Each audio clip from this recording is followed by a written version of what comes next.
Hey guys, welcome to the first episode of the Vibe with Humanity podcast. I'm your host, Trevor. The purpose of this podcast is to give everyday people a platform to come on and tell their incredible stories. Everybody has a story to tell. Everybody has something to teach everyone else in their own way. I'm hoping this podcast will inspire you to go out, mingle with people, hear their stories, and learn from them. Engage strangers, chat up your Uber driver, ask the cashier clerk how their day is, and mean it. You'd be surprised how your life will change. We're going to start with a fire captain from Nevada County, California named David Coombe. He's got an amazing story to tell. I hope you guys enjoy it. Stay positive, be kind. Thank you for watching.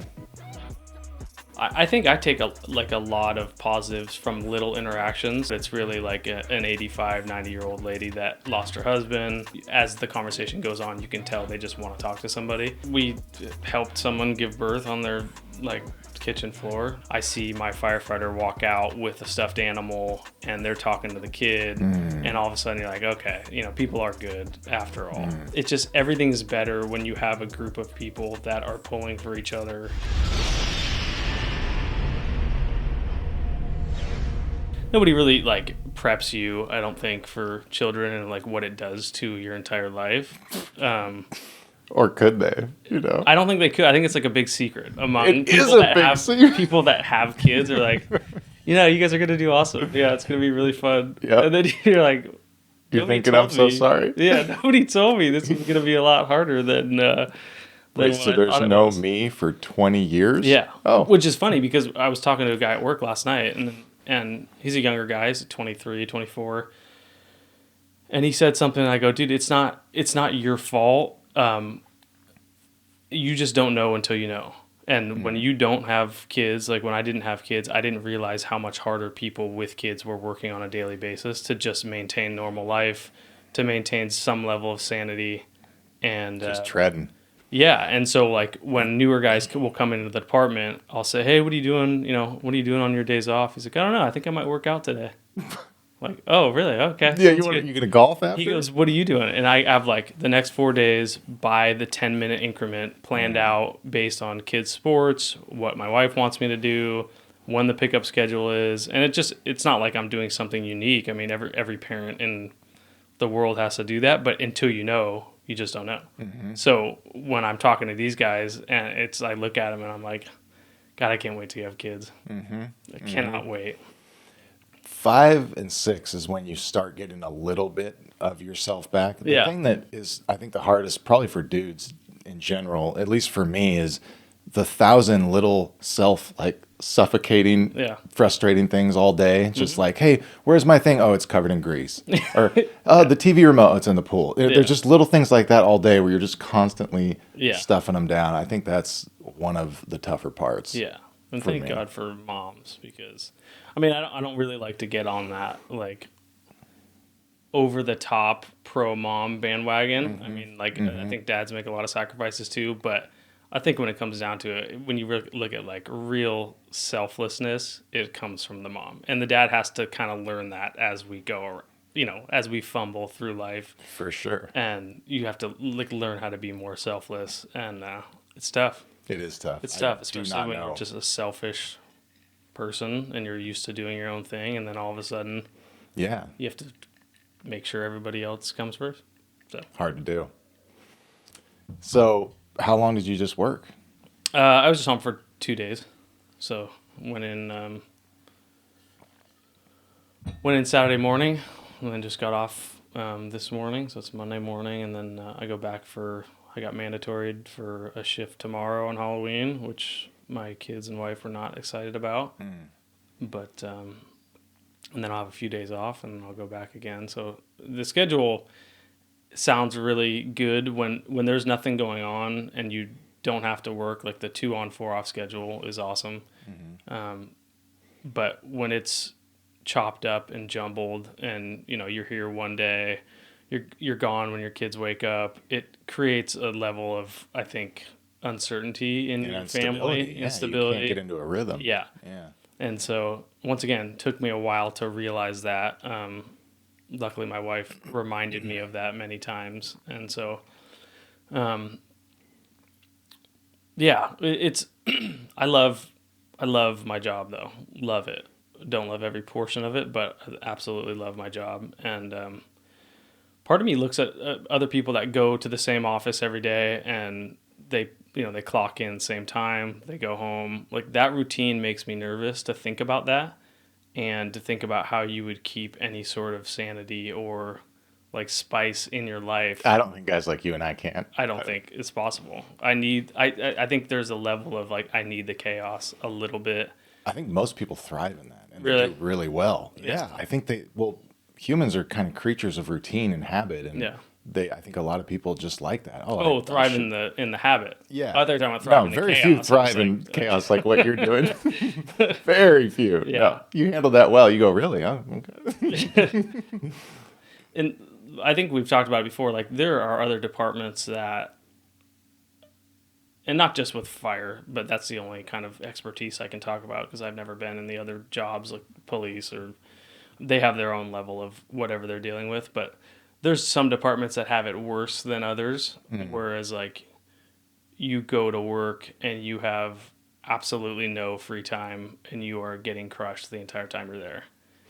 Well, I'm not into that, so I'm happy that my department is not like that.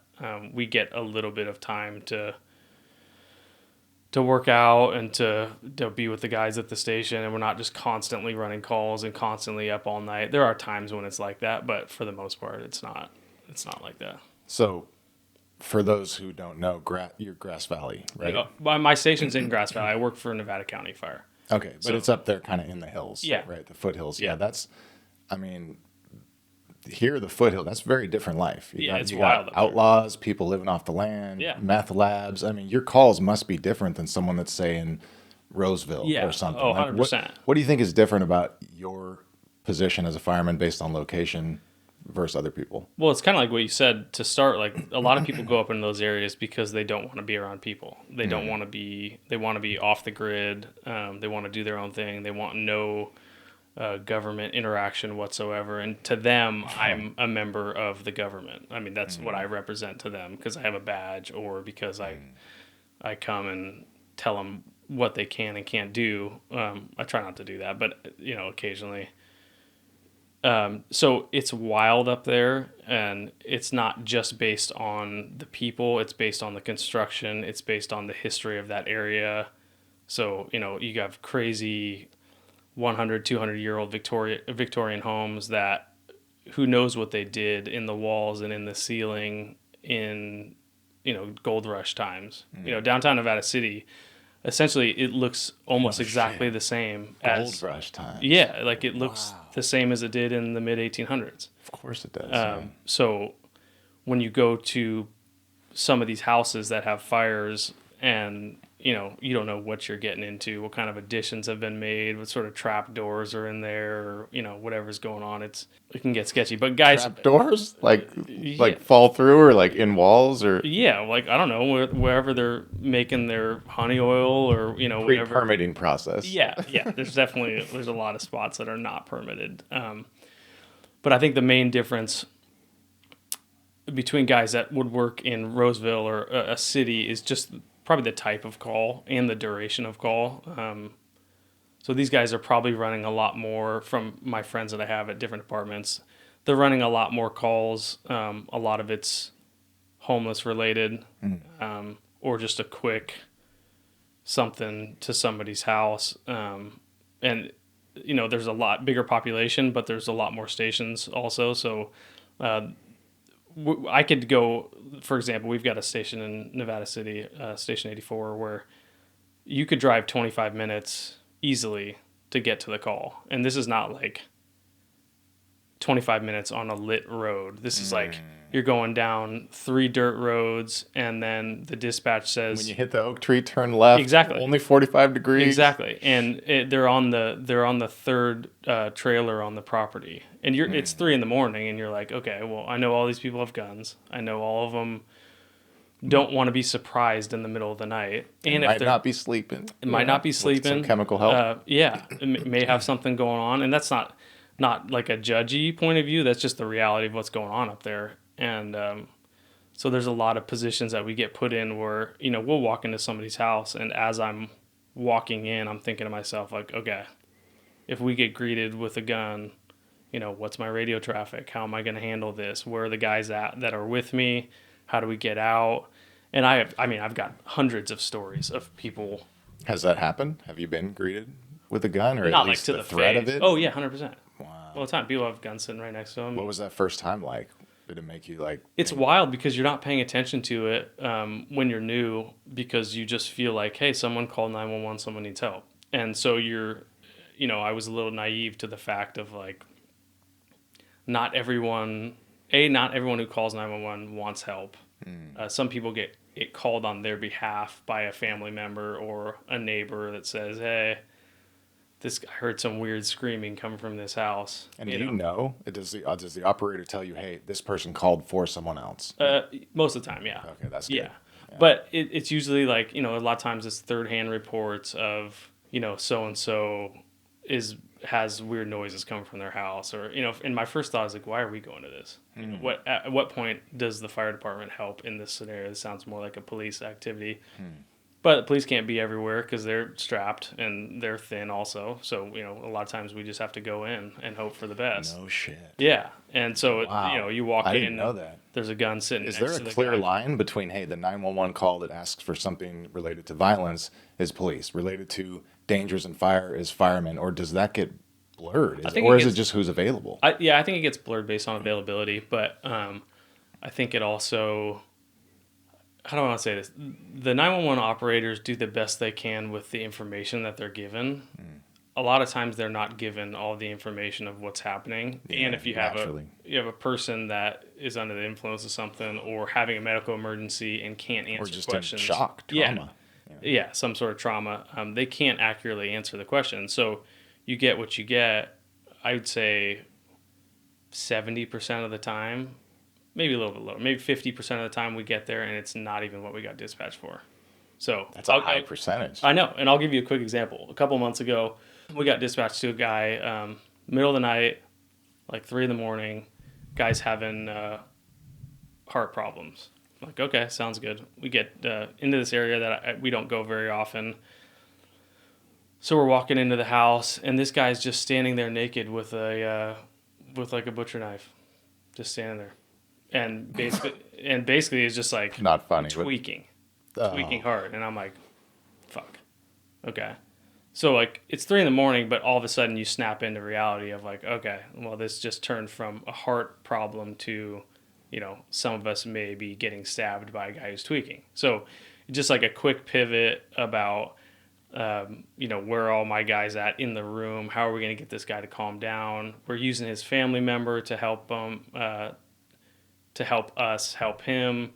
And, he's just clutching a butcher knife naked in his house. And it's like, it turns from a medical call to like, how are we going to intervene to get this safely to, de-escalate? Do you get training for that? Like conflict de-escalation? And does it feel applicable in a situation like that, or do you just have to follow your gut? Yeah, say, hey, let's calm down. And I'm sure training is available. It's not like a standard class or set of hours that we would ever be required to take, or as you're going in. I think a lot of it, you get a lot of leeway based on your best judgment at the time, and that's a lot of the times why we can do the things that we can do on scene, because when faced with a situation like a guy with a butcher knife, like what are your options really? I mean, if it starts getting weird in that house, see if you can calm them down. If not, you got to bug out, right? Yeah, well, guy's tweaking on meth, but like, so get the fire hose ready. At least some distance. That takes too long. Yeah. My first thought, like honestly, I looked over and I saw another knife on his dresser, so I was like, all right, at least I got my weapon now. If it goes down. Wow. But like this is all happening. So you have to get ready to potentially fight for your life. Yeah. But like luckily that doesn't happen very often. Yeah. But like I said at the beginning, a lot of people are not in the right frame of mind when somebody calls 911. And as a new firefighter, you go in there and just like, hey, I'm ready to help. This is what I'm here for. And somebody obviously needs my help. And then the more calls you go on, the longer you work in the job, you realize there is like a dark side of people, and not everybody sees the fire department and goes, oh, thank God you're here.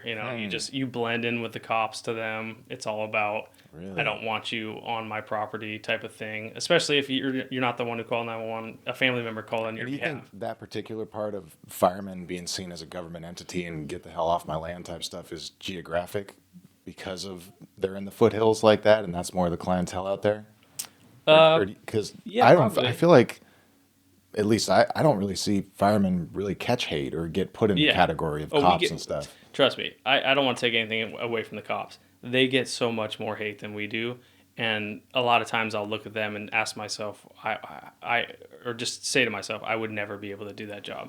I wouldn't be able to do either. I because- don't want to take anything from the firemen either. I just meant based but- on the area. Yeah, I think it is. I think we do get lumped into with them because when they show up, we work pretty well as a team, and we all know who's on what side and who's playing against who at that moment, and so there is like a natural bonding that happens when the cops show up, and you're like, all right, now we're good.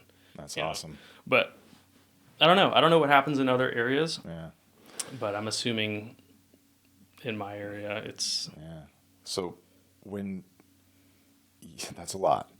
That's a lot. So I think most people that have never had to be in a situation where they've had to get themselves ready to potentially fight for their life, that changes you just one time. Mm-hmm. So I can't imagine what that does repeatedly to even grasp that, hey, this might happen tonight. Yeah. So clearly there's a lot of negative. What's some of the positive? Like, what things have you seen that have been like, okay, that was worth it, like, or that changed my view on people, or wow, this, or changed my view on spirituality, or man, I saw a miracle today, I can't explain that. What's the first one that comes to mind on like a good story that keeps you going when times? We helped someone give birth on their like kitchen floor. That was cool to be a part of that. Super cool. Yeah, just to be a part of like new life and just to see that. But I think I take a lot of positives from little interactions, especially when you can tell.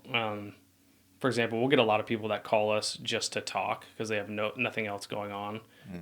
So you'll go there with the idea that there's a medical, but it's really like an 85, 90-year-old lady that lost her husband and may be afraid of something going on.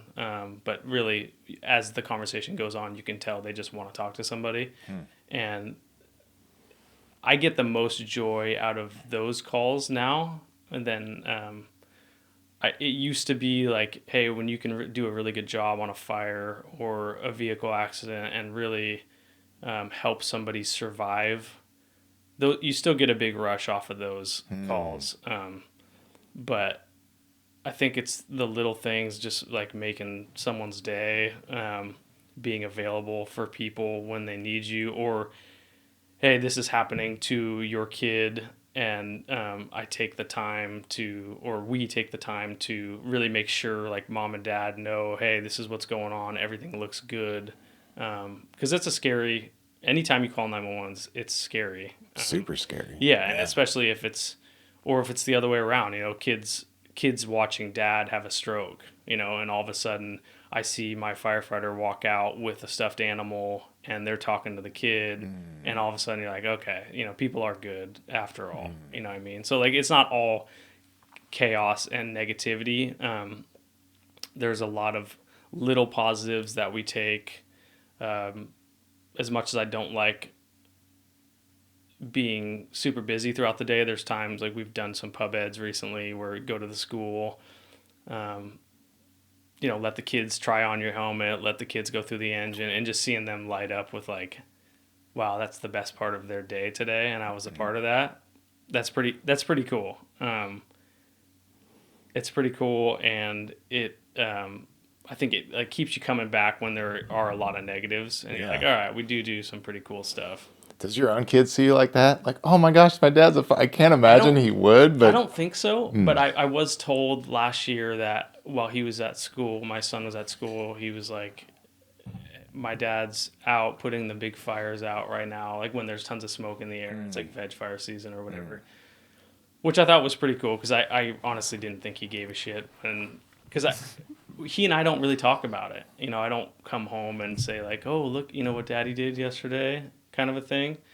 And so I just assume my kids either weren't interested but come to find out from my wife, like they talk about me a lot while I'm gone, and they'll tell their teacher or their friends like, oh yeah, my dad's a firefighter. So like every once in a while you get reminded like, oh, my kids might be, looking up at me as a mentor. For sure. Yeah. Yeah. But you don't, on a day-to-day basis, you have kids. You don't feel like they're looking at you and going like, wow, you're my hero.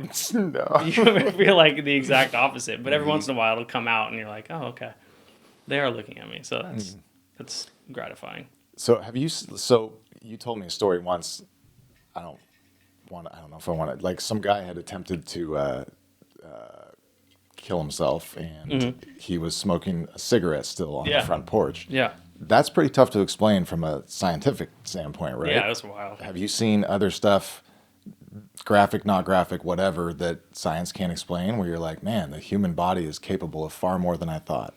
Well, just the severity of injuries that we see on people in vehicle accidents, or like when you see someone come out of a fire and they're burnt head to toe and their skin is no longer on. It's just like a white, glassy, but they're still hanging on to life. You know what I mean?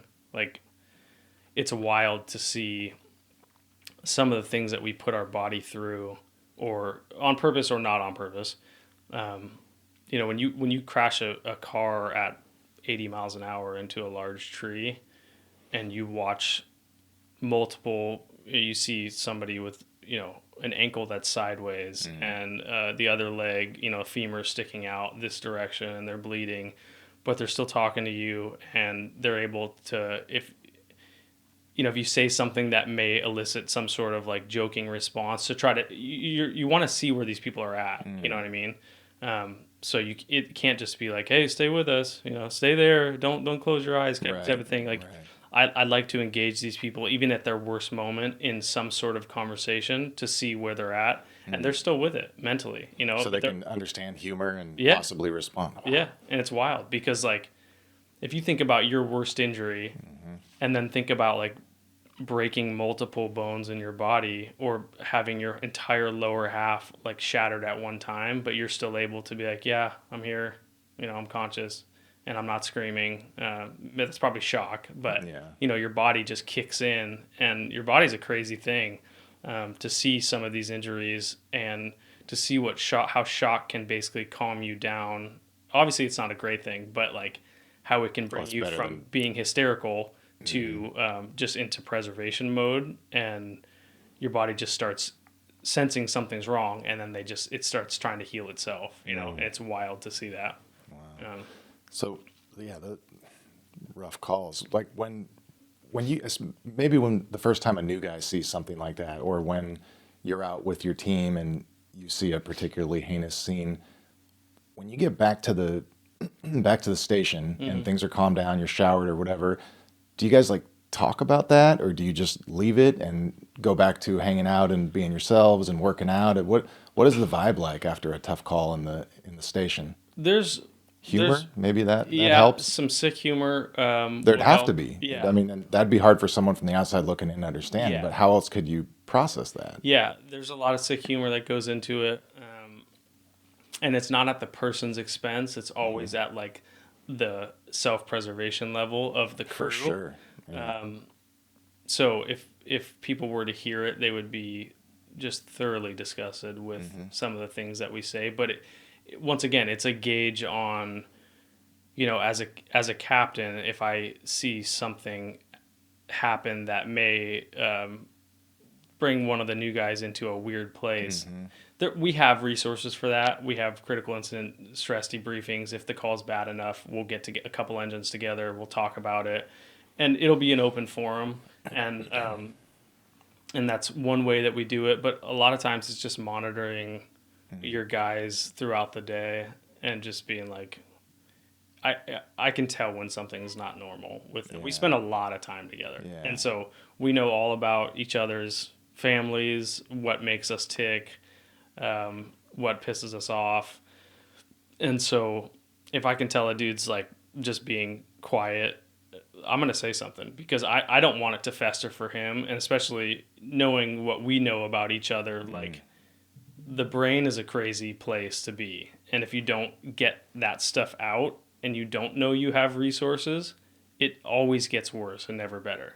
So luckily, everybody's talking about mental health now, and it's kind of a cool transition to see everybody really has each other's back in the sense that guys are looking out for each other. Whereas before, it'd be like, let's see how tough we can all Tighten be. your bootstraps. Yeah. Yeah, I'm and I wondering think that it's all too. bullshit. It's gotta We be, don't, man. we We don't all do have that the anymore. same. Yeah. Oh, that's good. Yeah, So nobody does that anymore. The culture is acceptable to say, "Hey, I'm struggling with this." Like, Yeah. can anybody? That's awesome. Yeah, it is. And I can't speak to every department. I'm sure there's a couple of, big mustache, older dudes that are just like, have seen a lot and are not interested in talking about their feelings or whatever. But that's just not me, and that's not our crews that we have. And so, yeah, it's cool to watch tons of resources be available, counseling, all sorts of mental health stuff. I can't say that I've ever taken advantage of it, but like you and I have different resources that we can use to where. So here's the thing. I always wonder if at some point in my life it's going to come back and get me, the things that I've seen or the situations that I've been in. And my first reaction is always no, because it's like I know how to deal with those things. You can go to meetings, you can go talk to other people that have been in your situation, but there's always that part of me that's like, is this going to come back and get me at some point? It's like with soldiers that have PTSD. Not saying that they're the same. I'm just saying, they don't know until it's too late a lot of times. And so you see what you see, and everybody's brain processes it differently. And you can't take control of that processing until you stop it and expose it. And then after that, it's up to the person and their resources to deal with it the way that they see fit. But there's a little part of me that always wonders, like, is any of this going to come back and get me later? Do you have situations or times now when you're not working where something will trigger, like, oh, this scene looks like something I saw, and something will flash into your brain and kind of affect you now? And what mental tactics or techniques do you have to, like, say, hey, you know what, not going to think about that right now? There's no, like, it's not like when I hear a loud noise, all of a sudden I feel like I'm in some scary scene that I've been in before. That's never happened. But I find myself going to places less that I just don't want to be in. So you and I talked about it, Costco, perfect example. Like, I didn't connect that was, yeah. Well, Is it for me, it's just more of like it's a crowds thing. It's like I don't want to be around certain people, so I won't go out to. Sometimes my buddies will be like, Leo, let's go out and all this stuff, and I'm just like, no, I just don't feel like being around morons that are getting hammered because it's just more chaos. I guess that's the answer to the question. Is like, you get home from work, the last thing you want to do is go be in another like chaotic place, and sometimes you just want to relax and not be around chaos. So can you take that to the extreme and isolate? Sure, you can, but I think that's fair. Costco, just the noise and the movement and the visual. I mean, that's a lot. well, it's wild. And then you show up with a list, And then you like see my the price wife. tags. Yeah, Get the seriously. And you're like, oh, okay, I guess I don't make that much. But no, I go there with a list, and I get in and out right away. I don't screw around. I'm not like window shopping with all the deals or anything. I have a list of 9 things that I'm getting. I know exactly where they are in the store. I show up. If they're not there, I move on, and I don't go look for them. So that's the way I deal with the Costco situation. But no, I don't think there's a lot of PTSD. I think it's long-term exposure to chaos is what really causes. Instead of it like an acute, you can still get the acute kind, but I think for people like me or guys in my profession, it's just the long-term bullshit that you have to deal with. don't get me wrong, you do a ton of good for people, and people love when you show up and you help them with their worst day, but you can only see somebody else's worst day so many times before you're like, Oh, yeah. okay, I'm tired of other That's people's right. It's never bad days. a good time when No, somebody calls. but who else are you gonna call though? I mean, that's the thing. Is like I almost feel like we're put in a unique position to help people, and I didn't grow up saying, "Hey, I want to be a firefighter." Never in my life did I ever think that. Yeah, it took me by surprise when Yeah. you said it. Well, I just got some. I had another job lined up, and it fell through. And one of my buddies was like, "Hey, I'm gonna go get my EMT. You want to go?" I'm like, yeah, fuck it. Sure, I got nothing else going on. I'm like, I'm out of college. Um, I have really no other responsibilities, so I might as well. And then I liked it, and he said, "Hey, I'm gonna try the fire academy. You want to go?" I said, "Sure." Now looking back, I can't imagine doing anything else with my life, because I wanted to be an attorney, like some of the other, like my grandpa, and I wanted to go into law or banking. And I look back at it now, and I'm like, dude, no chance I would have survived that. I just need a different I need a different scene every day. I need more variety, and that's what the fire department does for people like me. I mean, yesterday we got a good workout. We ran a bunch of calls, but in between, good workout, lots of laughter at the table. Watch Sunday Night Football while we're eating dinner. Like it's a good time while you're there, and I can't imagine the alternative. That's awesome. Just like going and clocking in and then going home. Is it what you expected? Like when your buddy called you and said EMT, at some point you're like, well, I'll check out being a fireman too. Yeah. Was the image of the job, did it match the reality or close to it? Or was it Not really. all? I mean, there are some things that part of me, since I had never wanted to be a firefighter, I had never been in a fire station. I had never been around an engine. I never, like, even throughout school, I never remember being like, hey, there's firefighters here. Maybe I can go get a sticker or a helmet and let me see inside. Never in my life. So the first day I walked in on the job was the first time I'd ever been in a station. So it was all like learn as you go type of mentality. The guys that I work with, and well, the guys in fire departments in general, they're just normal dudes that like their jobs. Probably could be carpenters or could be working for themselves. A lot of sharp guys, but almost nothing.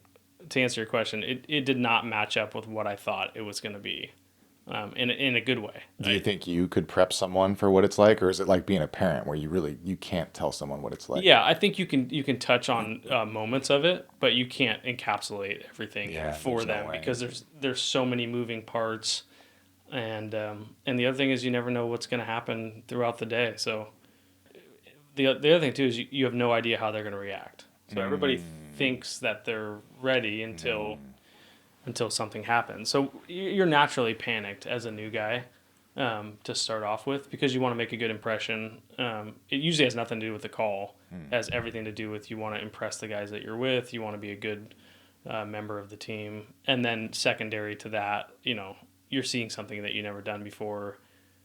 You want to make sure that you do a good job for that patient. Now, this is just my experience. Other guys may panic first about the patient and not care about the guys they're working with, but that was my experience, was that I really wanted to make sure that I was a functioning member of the team, and then after that I would be able to deal with whatever situation we were dealing with. So I wasn't too nervous about the situation. So you can't really tell someone, hey, this is the way it goes, because when I think what I was saying earlier, when you're drinking coffee and then everything's relaxed, you're talking about, hey, what are you guys doing this weekend? And then 2 minutes later, you're in somebody's fully involved house with smoke down to the floor. Like, there's no level of training Not kidding. that sets you up for that transition from just hanging out to now shit just got really real. Or like, hey, I was just sleeping, and 2 minutes later, I mean, I remember a call specifically that it was me and another guy who we were partners together for a little while and worked great together. We decided that night we were going to stay up late to watch a movie. fucking worst decision I ever made in my life, because Call came in. call came in like 15 minutes after I fell asleep. Residential structure fire, multiple reports of people trapped in the middle unit. We get there, and I still have the thing on video of us showing up. So 4 minutes later, I'm driving an engine, spotting it. Wow, is that how quick it is? The alarm goes off and you can be in, ready to rock? Yeah, Like, we went back to and saw the times. It was from time of dispatch to first water was 4 minutes. And wow. so, like, obviously that's from a dead sleep to, I pulled up, I drove there in the middle of the night in a 50 to 60,000 pound machine.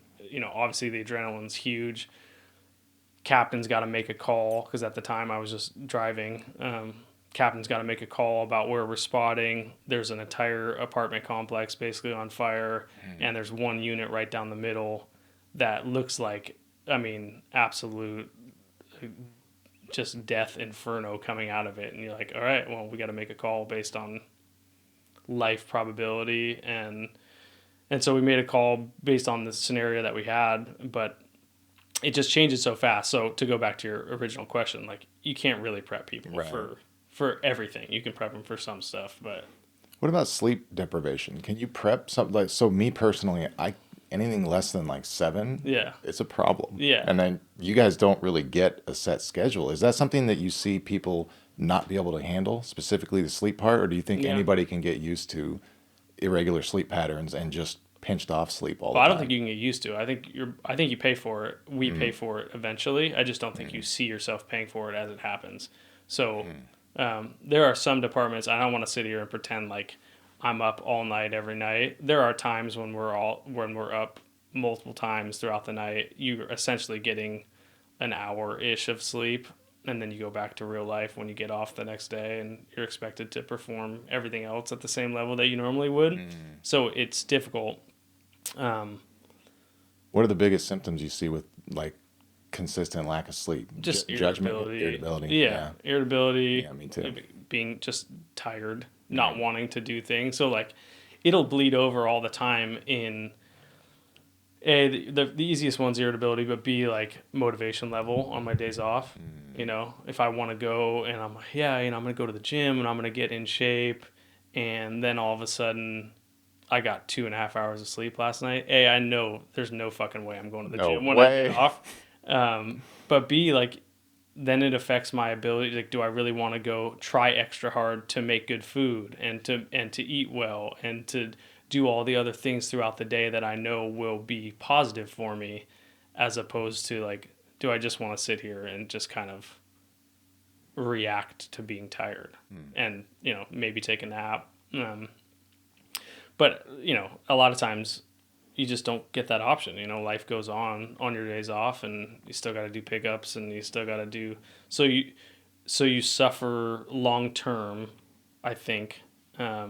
It's also, I think it's a cortisol level thing, and I don't know like the science behind it, but when you're going from 0 to 100 and then trying to go back down to 0, and then you get woken up again, and that's not healthy for your body. Right. So there's a long-term effect that happens, and some people have it worse than others, just like some departments run a lot more calls than others. And so I'm sure the guys at the busiest stations, they're struggling on their days off. Gosh, I'm sure. Man. Yeah.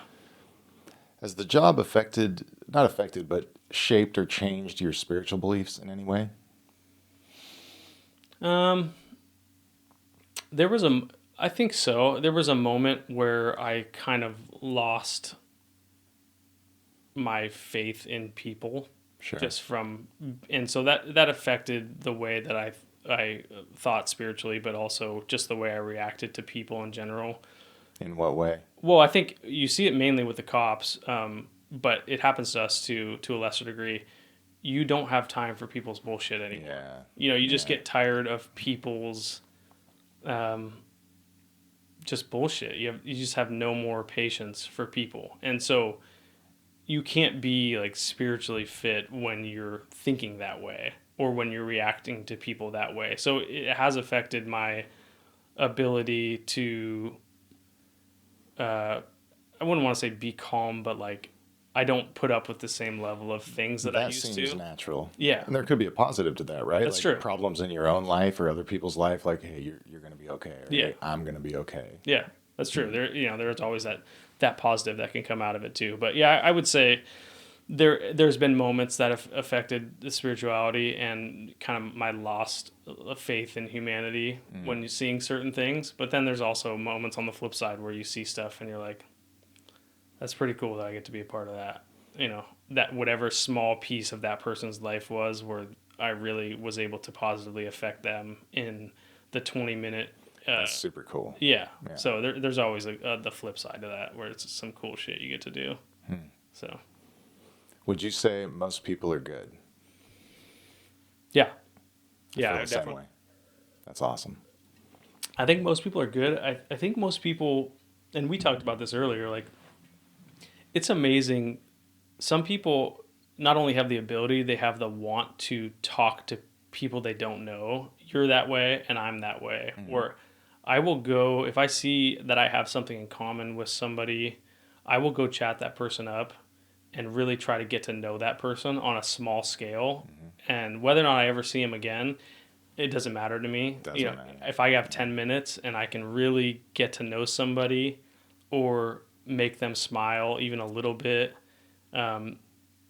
that's a big deal for me. And it's funny because my wife is always like, how do you talk to strangers? Like you talk to so many people, which is bizarre because I've lost my ability to really put up with people's bullshit, but I'm now more interested in seeing good people and really talking to good people, especially on certain topics. Like, I can get in, golf's a good one for me. I can go talk to anybody about golf for as long as they want to talk to me about golf because I love the game so much. I love what it does for people. I love what it stands for. It's my outlet to when I'm getting crazy stressed in life and I go out to play golf.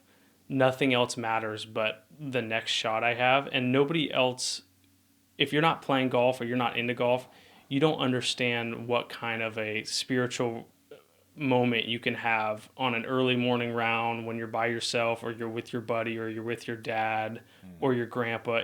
Healing. It is healing. It's healing. And then suddenly after that you'll shank a ball.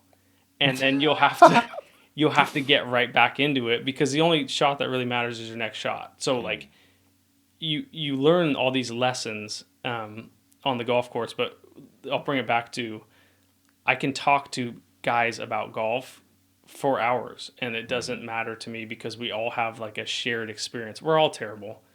Compared to the pros, we all are absolutely terrible. Some are worse than others, but I find it fascinating to talk to people to find out what makes them tick, what their journey has been, and then just leave with some sort of positive conversation. And it's like, hey, I'll probably never see you again, but nice meeting you. But both of you guys are lifted that day, and then your next interactions are positive, and their next. I think that's how it works. Yeah, I don't think there's anything weird about it. Now, it didn't dawn on me until probably a few years ago that I did that. I just thought everybody did that, but I realized there's people that I know that will actively go out of their way to not talk to anybody, and that doesn't make any sense to me. No, Life's hard enough as it is. Like, I need shared experiences. I need people in my corner, whether or not it's for 5 minutes or 50 years. I need to be in their corner. It's just everything's better when you have a group of people that are pulling for each other. And so if it happens to be a random stranger, it's a stranger. I don't care. Right on. Yeah. So, is the captain responsible for creating the culture? And because I'm actually very pleased to hear that it's okay to talk about when you're mentally struggling after a hard call or just any time. Do you think that your ability to connect with strangers has added to your ability to create that culture in there? Because you can read where someone's at. They might not even know they're upset. Like you said, oh, I see they're quiet. Let me talk to them. Yeah. It's got to translate, right? I think 100% it does. And I'll start off the answer to that by, well, I guess I already started off by saying 100% it does. But I am very, very hard on new people that come in, and not because I want to see them succeed, and I won't put up with bullshit. Now it's different. I feel like that's part of because I'm related to my dad and my grandpa, and I don't have control over that portion of my life. But I'm very hard on people until I see them moving in the direction that's positive for everybody. So I'm huge on like everybody has to win. Everybody's got to eat. There is no like individual stars here. So I think the guys that have gotten to know me over the last, if you've known me for over a decade or, more, that I'm sarcastic and that I say stuff that's borderline inappropriate all the time. But when you really get to know me, there's a whole nother side of me that is just like completely, I'm 100% in on guys that I'm invested in. You know what I mean? Like if you're on my crew, I want to see you succeed. I will do everything I can to help you succeed. And that means I want to know what's making you tick. I want to know if you're having a bad day, why? Let's talk about it. I mean, there's this old like code of silence that I think is gone. But everybody was just kind of left to deal with their own problems. And if something affected you more than others, that was just your problem. And I just don't think that's the right way to produce any sort of team cohesion or any sort of success out of a large group of people. And, when I got promoted to captain, there were some things I had to stop doing. One of them was complaining in front of a group of people. That kind of bullshit doesn't fly anymore because now I have to complain the right direction now. So I can only really complain to my battalion chief. I can't complain down anymore. It's just not the right example. I have to pretend that I'm happy at times even though I'm not happy because I see what it's going to do to the crew in that moment. And it's, once again, just more about setting an example and being a leader. But I feel responsible for my guys' happiness when they're at work and their safety when they're at work. I take that seriously. But yeah, I forgot exactly the way you asked the question, but I hope I answered it. No, that's the answer. Okay. Yeah. Man, thanks for sharing all this. Yeah. This is cool. No problem. I'm excited that you're doing this. It's gonna be cool to see where this goes. Yeah. Hey, if anybody's interested, send them over. Yeah. I'd love to hear people's stories. Yeah. And there's wild stories out there. Like people, like you and I were talking about off camera, like people have crazy experiences. They do. And if you just stop to talk to them for a little while, I don't want to hijack this, but I'll give you a short example. Please. I worked at the casino a long time ago as like a security EMT, whatever. I just did it as an EMT so I could get more EMT stuff on my resume. And it turned out to be a really good job because there weren't that many EMTs. I got a ton of patient contact, and I was the only one there dealing with the patient. So you quickly got over your fear of like, hey, what am I going to say? When you're the only guy there and everyone's looking at you like, hey, so what are you going to do? Right. You either have to rise to the occasion or not. So it was very beneficial for me. But I worked with this dude, an African guy, and I'm pretty sure he was from Sierra Leone, from what I remember. And so I did like a little bit of research on Sierra Leone, and I'm really interested in other parts of the country. And so, their civil war that they were having, and without being like too prying in his personal life, I could tell that this dude's seen some stuff. He was like in his mid 40s. You don't live in Sierra Leone for 30 to 40 years and then come over here and just have all positives to talk about. You know what I mean? So I talked to him for a while, and I just was asking him questions about like, tell me about this. Tell me about this leader that you guys had. Tell me about how was he as a president. And without prying too much, I think this dude was appreciative that I had any idea what I was talking about. I think you could feel your intention too. Yeah. And I don't think they get a chance to do that. I don't think they get a chance to have someone genuinely wanting to know about their life experiences. Yeah. Especially when they're wild experiences too. Like, most people can't even handle stories like that. That's a lot. Right. Like if I try to tell, I don't want to call someone out. There's people that I could try to tell stuff that even from today, and they'd be like affected. Yeah. Nothing wrong with that either. Yeah. Just different life experiences. Yeah. I think just like you, I'm interested in people, and the people are fascinating, and I'm just gonna keep talking to random strangers. I love it. Me too. Yeah. See if you can find me any. I will. Cool. Well, thanks, man. Yeah, no I problem, think, dude. that's a wrap. I appreciate you being the first. Sweet. First dude. of many. I'm excited. This was great. Yeah, I'm excited. So thanks for having me. Mm-hmm.